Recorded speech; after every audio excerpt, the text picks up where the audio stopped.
Ridge Kids. Welcome to your worship experience. We live in a me-centered world where people can act as if the world revolves around them. It can be hard to figure out how to be humble throughout the different things that we face. Thankfully, we don't have to figure this out on our own. When Jesus was on earth, he gave us the ultimate example of humility, putting others first by giving up what you think you deserve.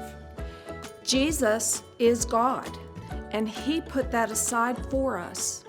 Through his life and death, Jesus also showed us how to serve others and put them first. I hope you are as excited as I am to hear today's story. So get cozy and enjoy. See you next time.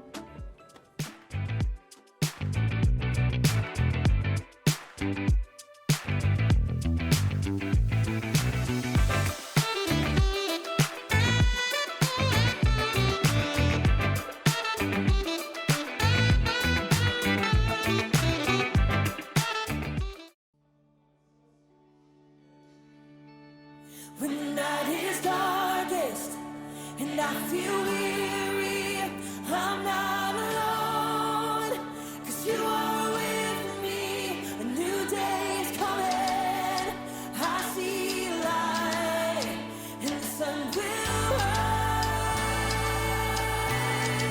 and hope is alive, yeah. No matter what tomorrow brings, I know that you'll be by my side all the time. You'll never leave me. When shadows fall, I will have no fear, 'cause you're right here. When the night is darkest and I feel weary, I'm not alone, 'cause you are with me. A new day is coming, I see a light, and the sun will rise, and hope is alive, yeah. No matter what tomorrow brings, I know that you'll be by my side all the time. You'll never leave me. When shadows fall, I will have no fear, 'cause you're right here. When the night is darkest and I feel weary, I'm not alone, 'cause you are with me. A new day is coming, I see light, and the sun will rise, and hope is alive.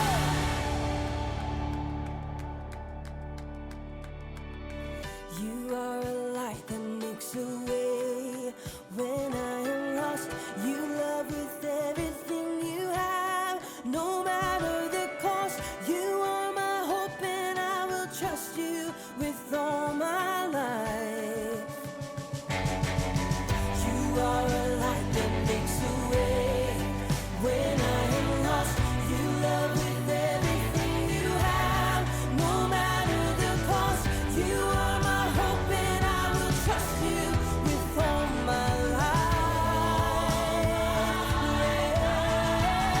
When the night is darkest and I feel weary, I'm not alone, 'cause you are with me.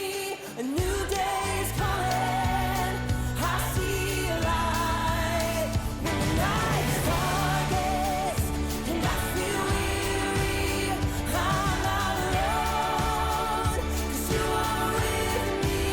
A new day is coming, I see a light, and the sun will rise, and hope is alive, yeah.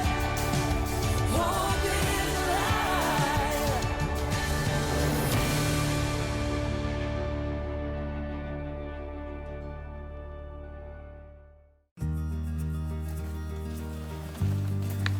Here you go. Thanks. Welcome to Story Lab. This week, we're talking about humility while we take a look at the most terrible and most amazing event in history.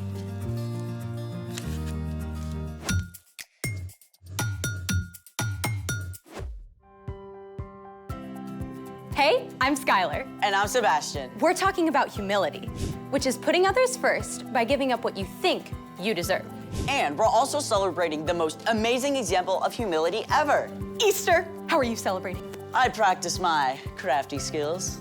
Oh, Easter tree, how lovely are your branches. An egg tree. I love it! What are you doing to celebrate?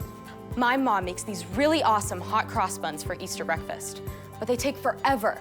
So I found a super quick recipe for resurrection rolls. Why are they called resurrection rolls? I think we gotta bake some to find out why. Well then, let's bake it. Step 1, open a tube of crescent roll dough. Oh, can I do it? Be my guest. I love this part. Okay, just wait for this. What now? Step 2, take a marshmallow, then dip it in melted butter. Then you're gonna wanna roll it in some cinnamon sugar. I like my sugar with sugar. Step 3, place each marshmallow on the wide end of the dough. Then you're gonna wrap it up tightly.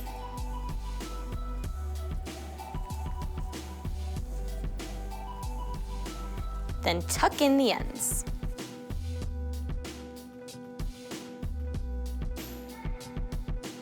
Do we do all of them? Yep, and you can roll them up if you want to.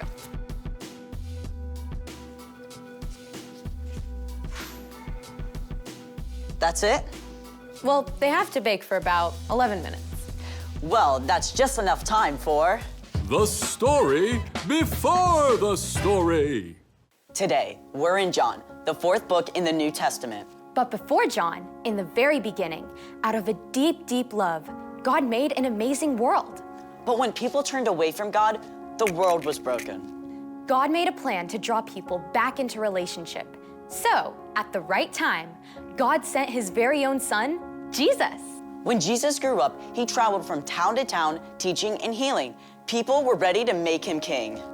But when Jesus came to Jerusalem for the Passover festival, the religious leaders made plans to get rid of him.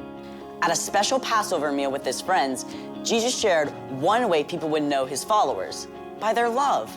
Which is where our story starts. Take it away. Hey everyone, I'm Chloe. The story we're telling today is epic. It includes the very worst and the very best moments ever. So strap in for the ride. After the Passover meal, Jesus led his friends across a valley to a garden called Gethsemane. While Jesus was praying, a group of religious leaders and soldiers entered the garden. They were led by one of Jesus' closest friends, Judas. Jesus knew why they had come, and he didn't try to run, even though he could have called angels to defend him. Who do you want? Jesus of Nazareth. I am he. Jesus actually allowed the soldiers to arrest him. Terrified, his friends ran away or followed at a distance. Even Peter, who had promised he would rather die than desert Jesus. Jesus was brought to stand before the father-in-law of the high priest, and then Caiaphas, the high priest himself. Witnesses told lies about him. Aren't you going to answer? Tell us if you are the Messiah, the Son of God. You have said so.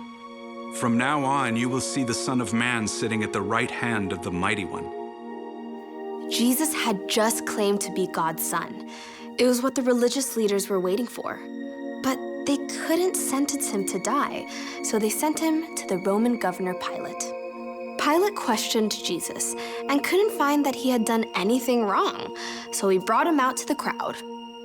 I find no basis for any charge against him. Do you want me to set him free? The mob wouldn't listen to reason, so Pilate had Jesus whipped to try to satisfy them. Soldiers wrapped a purple robe around Jesus and placed a crown of thorns on his head to mock him. Then Pilate brought Jesus out again. Here he is. I don't find he's done anything wrong. Crucify him! Crucify him! Crucify him! Pilate didn't believe Jesus was guilty, but he also wanted to keep the Jewish leaders happy.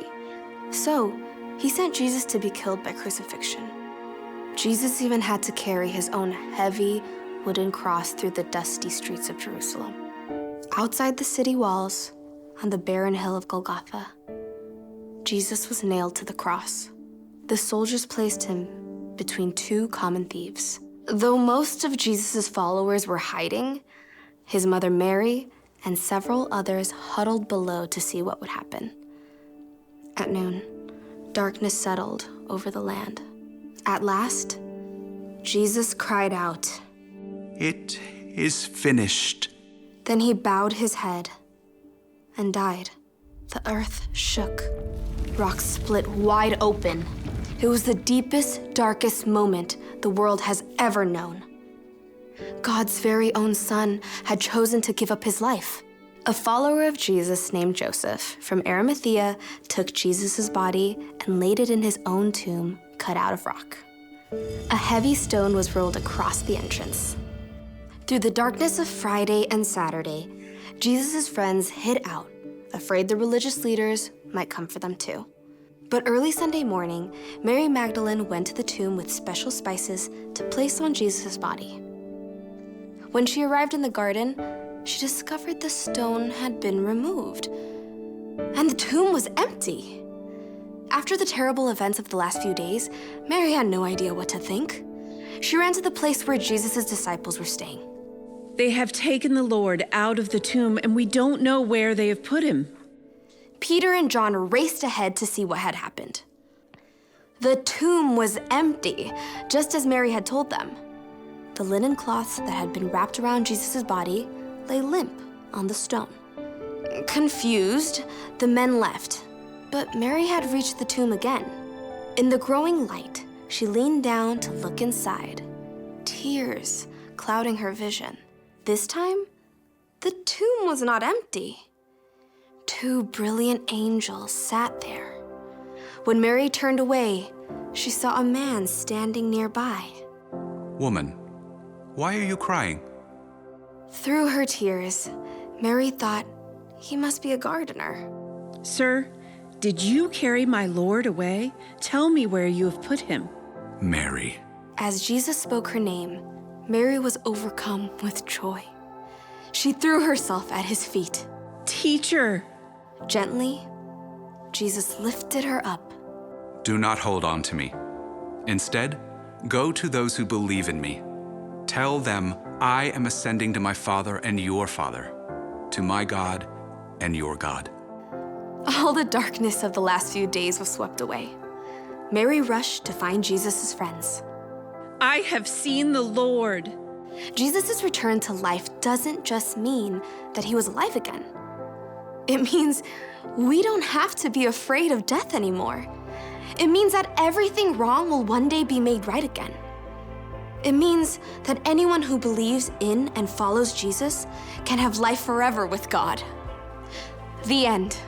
Now that is a story. With an incredible ending. So, what's our part in the story? It's so important to really look at what Jesus did. He's God's son, and yet he chose to become a human and walk here on earth with us. He experienced everything we do, joy and sorrow and pain and temptation, yet he never did anything wrong. And then he chose to give up his life. For us. When we believe in Jesus and that God raised him back to life, when we follow him, God takes Jesus' perfect life in place of all the wrong things we've done. God promises that death won't be the end for us. Because of Jesus, we can live forever with him. I feel like celebrating now. Me too. Me three, for sure. See you next time. So here's the thing. Celebrate, because Jesus is alive. Bon appetit.